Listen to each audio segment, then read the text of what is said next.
त्यासोबत जो छत्रपतींचा प्रमाण इतिहास हा राज्य सरकारच्या वतीनं तयार केला पाहिजे। निश्चितपणे हे काम देखील आपण हातामध्ये घेऊ आणि यासोबत आपण अत्यंत महत्त्वाच्या 2 मागण्या केलेल्या आहेत। सगळ्याच मागण्या महत्त्वाच्या आहेत, पण या ठिकाणी अरबी समुद्रातलं जे स्मारक आहे ते सुप्रीम कोर्टात अडकलं, पण आता सुप्रीम कोर्टाने ते हायकोर्टाला पाठवलंय। महाराज, आपण महाराजांचे मावळे आहोत, हार मानणार नाही। हायकोर्टामध्ये लढून ते स्मारक आम्ही त्या ठिकाणी मोकळं करून घेऊ आणि कुठल्याही परिस्थितीमध्ये छत्रपती शिवरायांचे स्मारक झालं पाहिजे, हा प्रयत्न आपला असेल।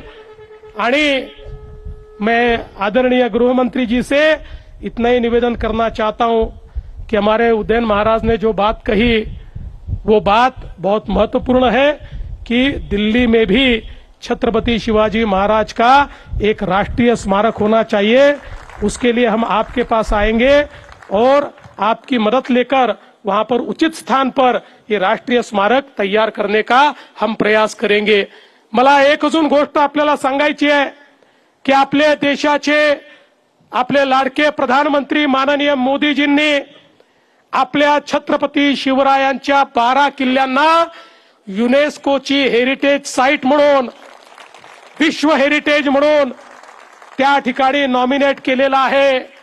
आता 18 ते 21 या कालावधीमध्ये फ्रान्समध्ये युनेस्कोच्या समोर आमचं प्रेझेंटेशन त्या ठिकाणी होणार आहे। मी आणि आशिष शेलार आम्ही त्या ठिकाणी जाणार आहोत आणि मला विश्वास आहे की आपले 12 महाराजांचे किल्ले हे आता केवळ भारताचे नाही तर विश्व वारसा म्हणून त्याला त्या ठिकाणी मोदीजींच्या पुढाकाराने एक दर्जा प्राप्त होईल। मी आज जास्त वेळ घेणार नाही, आपल्याला अमित भाईंना सगळ्यांना ऐकायचं आहे, पण एवढंच सांगतो, महाराष्ट्रातलं आपलं सरकार हे छत्रपती शिवरायांच्या आशीर्वादाने चालणारं सरकार आहे।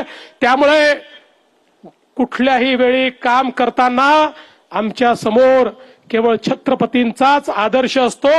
छत्रपतींचा आदर्श आणि भारताचं संविधान या 2च गोष्टींच्या आधारावर आमचं सरकार या ठिकाणी काम करेल हा विश्वास देतो। पुन्हा एकदा छत्रपतींच्या चरणी नतमस्तक होतो आणि माझं बोलणं संपवतो। जय हिंद, जय महाराष्ट्र, छत्रपती शिवाजी महाराज की जय।